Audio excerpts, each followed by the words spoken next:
Flux due to a point charge. उम्मीद है आप सभी अच्छे होंगे। आज हम एक बहुत ही सादी सी बिहेवियर पढ़ते हैं फ्लक्स की। Due to a point charge क्या होगी और कैसे होगी। चलिए हम एक किसी पॉइंट पे एक चार्ज प्लस क्यू लेते हैं। कोई भी एक पॉइंट पे, इसको हम पॉइंट चार्ज कहते हैं। एक पॉइंट पे रख दिया कोई चार्ज। अब मैं एक बैग लाता हूँ, स्फेरिकल बैग, और उस बैग से कवर कर देता हूँ उस चार्ज को। So I put this spherical bag around that charge, और ये स्फेयर की रेडियस आर होती है। अब इस पूरे स्फेयर पे एक छोटा सा एरिया जो डी ए कहता हूँ, tiny little area D A, छोटा सा एरिया डी है, जो कि उसकी डायरेक्शन क्या होगी इस डी की, तो रेडियली आउटवर्ड्स होगी। यानी कि उस पर किसी भी सरफेस पे डायरेक्शन उस पर नॉर्मल डाल के करते हैं, तो नॉर्मल डालेंगे तो इसका स्फेयर है तो लगेगा जैसे कि सेंटर से दे रहे हैं उसको, तभी तो वो नॉर्मल उस पॉइंट पे आएगा उस पूरे स्फेयर के सिमेट्री पे। तो it's like something, it's like this D area D vector को डिनोट कर दिया। सो अगर सवाल ये है कि इस पॉइंट चार्ज की वजह से जो इलेक्ट्रिक फील्ड चारों तरफ निकलेगी, क्योंकि चारों तरफ जो इलेक्ट्रिक फील्ड निकलेगी, ये इलेक्ट्रिक फील्ड भी रेडियली आउटवर्ड्स होगी, चारों तरफ निकल रही है, तो एट एवरी छोटे छोटे लोकेशन डीए पे जो इलेक्ट्रिक फील्ड निकलेगी वो भी रेडियली आउटवर्ड्स ही होगी, क्योंकि चारों तरफ निकल रही है। तो उस पॉइंट पे नॉर्मल की तरफ से निकलेगी, सीधी सादी। तो इलेक्ट्रिक फील्ड की भी direction will be this direction. So छोटा सा जो फ्लक्स होगा वो क्या होगा, जो इस छोटे से एरिया से गुजर रहा होगा इस इलेक्ट्रिक फील्ड की वजह से, जो इस एक plus Q point charge create कर रहा होगा। That flux is that field and dot product of that area. Dot product यानी कि दो वेक्टर्स की जब आउटपुट स्केलर है तो उसमें गुना जब करते हैं तो उसे डॉट प्रोडक्ट कहते हैं, सिंपल सी बात। और इसके मैथमेटिकल लैंग्वेज में उसको जब वेक्टर्स की साइन हटाते हैं कॉस थीटा आता है। तो यहाँ थीटा क्या होगा, यानी कि simple E into D A into cos theta, जो कि हम जान चुके हैं प्रीवियस लेक्चर्स में।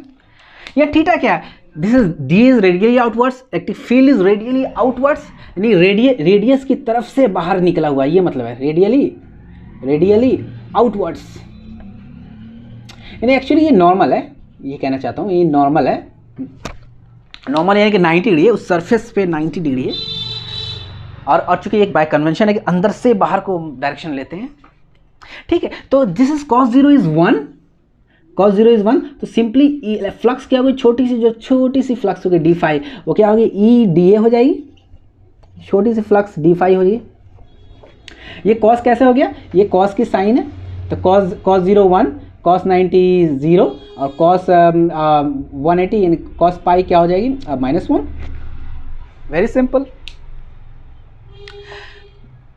तो अब सवाल होता है कि छोटे से एरिया से, टीनी लिटिल एरिया डीए से जो फ्लक्स है ई डी ए, अगर ये डायरेक्शन की बात करूँ, डी यानी एरिया वेक्टर डायरेक्शन क्या है, तो छोटी सी एक n cap direction of this, कोई या आर्क लिख दो, नहीं कोई आर्क यानी रेडियस, कोई रेडियस ही की डायरेक्शन है, लेकिन ये एक खास डायरेक्शन है उस रेडियस की। और चारों तरफ चूँकि स्फेयर इस तरह स्फेयर होती है, तो अगर चारों तरफ की जो एरिया यानी टोटल एरिया के स्फेयर से, यानी टोटल स्फेयर से इस पॉइंट चार्ज की वजह से क्या फ्लक्स क्रिएट होगा, यानी टोटल फ्लक्स क्या होगा। टोटल फ्लक्स तो इंटीग्रेट कर देंगे, टोटल फ्लक्स के लिए इंटीग्रेट कर देंगे। अच्छा, हर जगह जो एरिया वेक्टर होगी रेडियल आउटवर्ड से होगी, इधर भी इधर से इधर, यानी पॉइंट सेंटर से रेडियस की तरफ से चारों तरफ आउटवर्ड्स निकल रही है, बाहर चारों तरफ निकल रही है। तो इलेक्ट्रिक डीए भी चारों तरफ रेडियली आउटवर्ड्स है, और इलेक्ट्रिक फील्ड भी रेडियली आउटवर्ड से होगी, यानी हर जगह पैरेलल ही हो रही है। इलेक्ट्रिक फील्ड और एरिया वेक्टर पैरेलल नहीं, हर जगह cos थीटा ही आ रहा है, यानी cos 0 1 ही आ रहा है। सिंपली हर जगह ई इंटू डी ए ही होगी, और हर जगह इलेक्ट्रिक फील्ड भी सेम होगी, क्योंकि जो यहाँ से इस दूरी पर, इस सरफेस दूरी पर वही, इस सरफेस दूरी पर वही, इधर सरफेस से रेडियस की दूरी सेम है उस स्फेयर के, क्योंकि स्फेयर बनता ही इस तरह से है, किसी सेंटर से उसके चारों तरफ की डिस्टेंस क्या है कि सेम है, सेम रेडियस। तो ये इलेक्ट्रिक फील्ड भी सेम हो जाएगी, यानी कि सिंपली हमारा electric field into that surface area, यानी कि 4 पाई आर स्क्वायर से अगर हम गुना कर दें इलेक्ट्रिक फील्ड में, same electric field at that total surface area 4 pi r square, तो ये हमारी टोटल फ्लक्स निकल आएगी। ये हमारी टोटल फ्लक्स है। अच्छा, इलेक्ट्रिक फील्ड क्या होगी?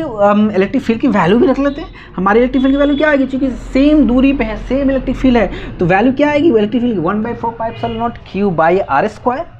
तो यहाँ लिखते हैं 1/4 pi r square epsilon 0 epsilon naught q by r square,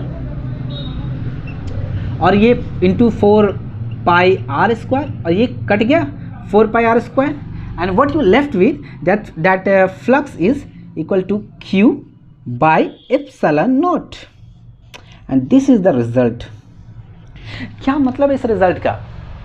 इस रिजल्ट में आर कहीं नहीं है, यानी कि हमारी जो बैग है, स्फेरिकल बैग जो मैं कर्व कर रहा हूँ इस चार्ज पॉइंट चार्ज पे, कितना बड़ा बैग है या कितना छोटा है, फ्लक्स सेम होगा Q by epsilon naught, where epsilon naught is permittivity 8.85 into 10⁻12 of कितनी परमिटिव ने कितनी परमिट करती है वो मीडियम एक्टिव फील्ड्स को, और Q क्या है? चार्ज है जो इनक्लोज्ड है उस बैग में, अंदर में है।